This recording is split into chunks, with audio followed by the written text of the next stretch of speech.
Muito bem, na sequência do programa Militão e Militão, nós vamos falar sobre gramática.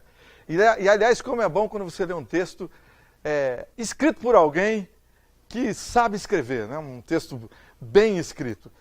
E para tanto está conosco o professor Dilson Catarino, do Gramática Online. Da última vez que esteve aqui foi um sucesso, né? O Dilson todo mundo conhece do Colégio Max também. Mas hoje ele é conhecido no Brasil e fora do Brasil pelo Gramática Online. Como vai, Dilson? Tudo bem? Tudo certinho, Marcelo. Muito obrigado pelo convite mais uma vez. É sempre interessante e sempre muito bom falar sobre gramática da língua portuguesa. Ô, Dilson, por que não se estuda gramática como se estudava antes? Inclusive nas escolas, né? Olha, eu não vejo que não se estuda como não se estudava antes. Eu acho que antes também não se estudava. Já lá atrás... Sim. Porque veja, eu não sou nenhum novato na área de gramática e muito menos na área de vida. Não é? Completarei 60 anos o ano que vem, serei idoso, poderei estacionar já na vaga para idosos. Não é? E eu fui aluno na década de 70, aluno o chamado colegial naquela época, ensino médio hoje. O último ano em que eu dei aula de literatura brasileira, literatura portuguesa e brasileira para o primeiro colegial, alunos de 14 anos, faz 3 anos aproximadamente, eu comecei o ano dizendo assim para eles: o que nós vamos estudar neste ano é exatamente o que eu estudei em 1974.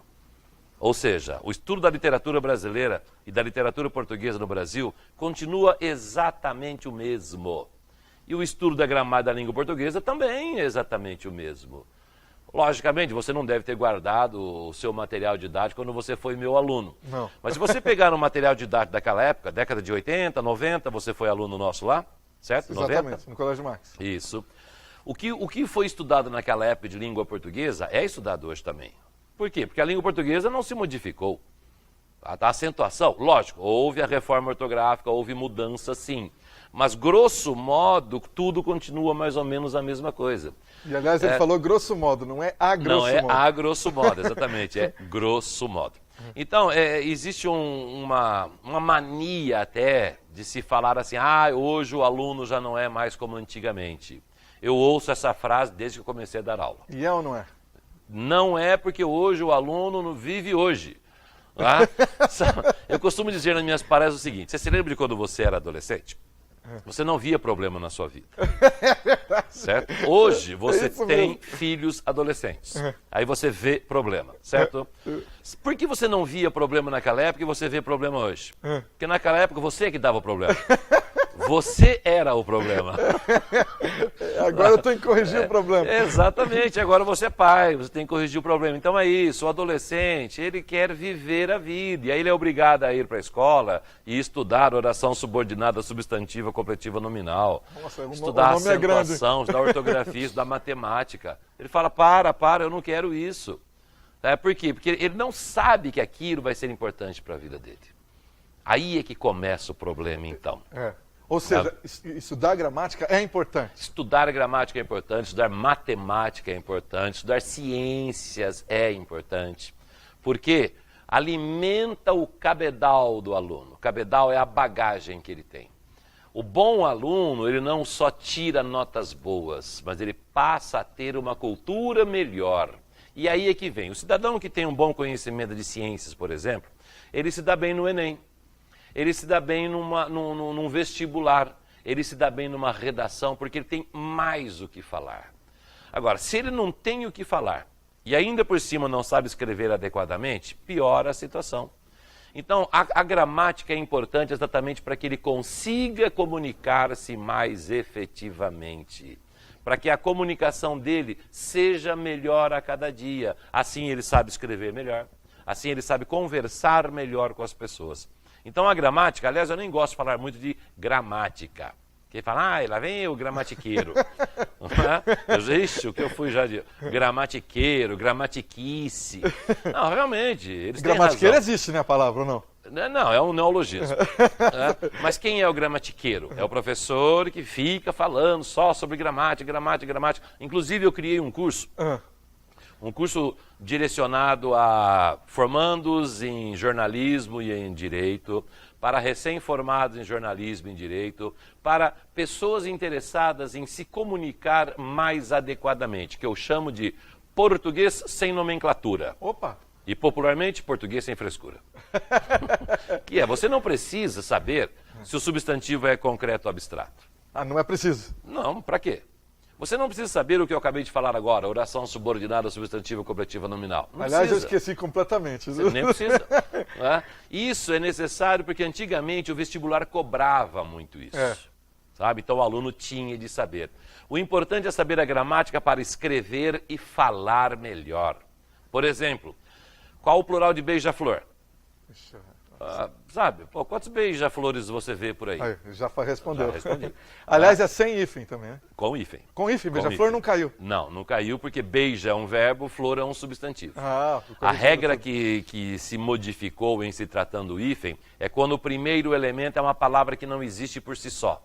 Por exemplo, você usa sozinha a palavra anti? Não. Não, então ela não é uma palavra. Ela é um prefixo ou um elemento de composição. Para essas palavras que não existem por si só, é que foi criada a regra de anti termina em i. Então, haverá hífen se a próxima palavra se iniciar por i, a mesma vogal, anti-imperialista, por exemplo, ou se iniciar por h, anti-eulmíntico, remédio contra vermes, h, com hífen. Tem hífen. Aí, com hífen. Agora, beija é verbo. Então, beija existe. Ele beija, ela beija. Então aí não houve mudança. Então, você e o plural é beija-flores. Você vê muitos beija-flores pela cidade. Então, o estudo do português sem nomenclatura é você não precisa saber o nome daquilo. Por isso que é sem nomenclatura. Mas você vai estudar o uso daquilo. Então, é algo assim que você estuda até meio no embalo. Porque passa a se interessar mais. Então, o grande problema da gramática... É quase que tirando a burocracia do negócio. Exatamente, é tirar a burocracia do negócio. E essa burocracia passou a existir na década de 60, década de 70, em virtude dos vestibulares. Os vestibulares passaram a cobrar, isso é adjunta de nominal ou complemento nominal? Aliás, você como aluno certamente já perguntou isso para mim lá naquela época. Professor, para que estudar isso? E aí, sempre que o aluno me perguntar, para que estudar isso? E eu dizia, porque isso pode cair no vestibular. Nunca eu dizia, porque isso é importante para a sua vida. Não interessa realmente saber qual a diferença entre adjunta de nominal e complemento nominal. Não interessa. Mas interessa... Mas isso cai no vestibular. Agora, interessa, por exemplo, você saber que o certo é dizer, eu tenho certeza de que, se você estudar, melhorará a sua comunicação. Certeza e não, de que ele exato. Falou, e não eu tenho certeza que.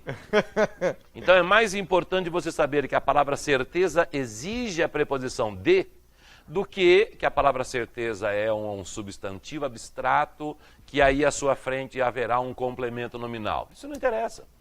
O que interessa é saber o uso. Por isso é importante português sem nomenclatura.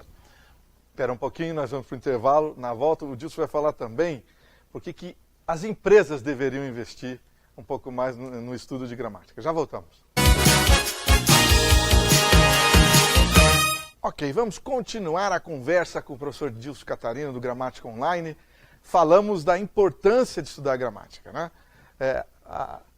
E no fim do bloco eu disse, as empresas deveriam investir nisso, porque muita gente, inclusive chefes, não sabem escrever e muitos não sabem nem falar. E a gente tem histórias de boys que entraram nas empresas, Dilson, e que foram estudando, foram evoluindo, acabaram se tornando diretores, alguns se tornaram donos de grandes empresas. Hoje em dia, eu mesmo chego em empresas que eu converso com os boys, eu falo, não tem esperança. Por que isso? Nem todos. Né? Há casos, hoje ainda pode haver casos sim dos boys. Né? Os boys são os meninos que começam a trabalhar ali para entrega ali, entrega lá, ou alguma coisa interna e tal. O que é interessado em se evoluir, haverá. Ele conseguirá a evolução. Por quê? Exatamente a história que você falou aí do boy no nosso intervalo. Né? O cidadão, ele se interessa pelo estudo, ele evolui, ele estuda cada vez mais e consegue promoções porque ele se mostra mais interessado. O dono de uma empresa, na verdade, ele não quer um cidadão mais culto ou menos culto. Ele quer um cidadão mais interessado em evoluir, porque assim ele auxilia a empresa a evoluir também. O cidadão que estuda mais, aprende mais. Quanto mais ele aprende, evidentemente, mais cabedal ele tem, mais bagagem ele tem e assim ele consegue aprender mais. Onde entra a gramática nisso?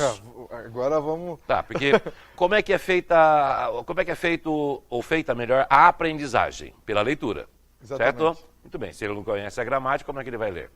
Se ele não tem um bom vocabulário, como é que ele vai ler? Como é que ele lerá um texto científico? Como é que ele lerá um texto técnico? Ou como é que ele entenderá uma frase com ou sem a preposição, um verbo escrito de maneira inadequada? Como, por exemplo, ontem mandaram no meu grupo, perguntando qual era o erro. Então, é um site, mande aqui as suas dúvidas, que os palestrantes irão, com M, irão responder. Tá certo isso? Não. Eu achei estranho. Irão. Aliás, eu nunca escrevi Irã. Irão, com A, o tio. Bom, tudo bem, todo mundo entendeu o que estava escrito lá. Mas certamente, o cidadão que escreveu esse Irã, ele não comete só esse equívoco, ele não comete só esse erro. Ele tem muitos outros erros, muitas outras inadequações. Então, ele passa a ter um universo cada vez mais restrito. Ele lê pouco porque ele não entende o que ele lê. Ele não tem paciência para ler porque não entende aquilo que lá está. Ele pega um bom jornalista, um bom texto, como você disse no começo, ele chega à metade do texto, ele se esqueceu do que estava no começo porque ele não tem a concentração devida. Então, quanto mais o cidadão sabe a gramática, mais ele lê. Quanto mais ele lê, mais cultura ele tem. Quanto mais cultura ele tem, mais ele consegue outros espaços na empresa. É aí o boy. Se o boy nunca ler, se o boy nunca se interessar por sua própria evolução, ele continuará lá. Não que ser boy seja algo pejorativo. Não. Mas é o começo, É o começo, então tem que ser o começo. Que aí ele lendo, ele abre o leque, ele pode trabalhar em outros setores da empresa. Conseguiu entrar em outro setor? Continue estudando, continue lendo e escrevendo melhor, porque o leque aumentará. E aí, como você mesmo disse, muitos boys se transformaram em presidentes de empresa. Por quê? Porque evoluíram. E a gramática é o grande lance. A gramática é a nossa responsabilidade pessoal. É a nossa maior identidade. Quem sabe falar e escrever adequadamente tem uma identidade maior do que os outros, porque consegue conversar sobre muitas outras coisas e não só aquele mundinho restrito. É verdade. Alguém que só fala gíria e tal, na empresa, ele pode até ser entendido, né, Dilson? Sem problema. Agora eu acabei de falar, esse é o lance. Né? Mas na hora de escrever? Na hora de escrever, aí não. Aí tem que tomar mais cuidado. Então esse é o grande problema das empresas. Porque enquanto a mocinha só falava ao telefone, ela podia cometer alguns equívocos, mas na fala o equívoco vai embora. No e-mail ele fica registrado. O e-mail, acentuação, crase, ortografia. Então, um cidadão de uma empresa que tem uma cultura já um pouco mais elevada, se ele recebe um e-mail de um cidadão com o mesmo nível dele, mas com falta de crase, falta de acentuação, exceção com 2 S's... O que ele pensa? Ele pensa, poxa, eu estou um degrau acima, ao menos. Estou um pouquinho melhor, quero melhorar mais ainda. Então, o dono de uma empresa, ele tem de se preocupar com isso sim. O e-mail que é mandado por alguém de sua empresa está lá escrito, sua empresa. Então ele tem de tomar cuidado. Ele tem de tomar cuidado sim com a telefonista também. Eu dou cursos de oratórias por aí afora também. Olha, interessante. E há empresas que me contratam para eu dar cursos de oratória para o cidadão que atende o consumidor, o cidadão que atende o distribuidor. Então, eu dei curso de oratório para uma empresa em Itamarana, para a recepcionista da empresa, a telefonista da empresa, o vendedor, aquele que recebe o cidadão para visitar a empresa, porque ele quer que o cidadão se comunique melhor com o cliente, com o possível cliente. Se o cidadão é bem atendido, se ele percebe que a pessoa tem uma boa comunicação, ele se sente melhor e passa a querer frequentar mais aquela empresa. Aliás, secretárias de médicos também, muitas não conseguem se comunicar. Alguns médicos não conseguem se comunicar. É verdade, falta...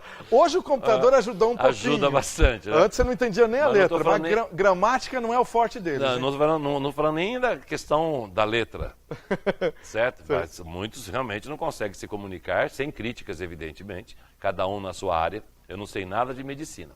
Mas como nós estamos falando aqui a importância da gramática, eu já ouvi comentários assim, aquele médico é bom, mas fala mal, hein? Já é algo negativo, já houve um comentário negativo. E é algo tão simples, a gramática sem nomenclatura. Tá? Você trocou por sem frescura. Isso, essa é a coisa interessante, esse é o lance. E não deixe de entrar no Gramática Online, né? gramaticaonline.com.br, agora com cursos, com videoaulas sobre gramática, produção e interpretação de texto. Obrigado, Gilson Catarino. Grande abraço. Eu que agradeço, estou sempre à disposição.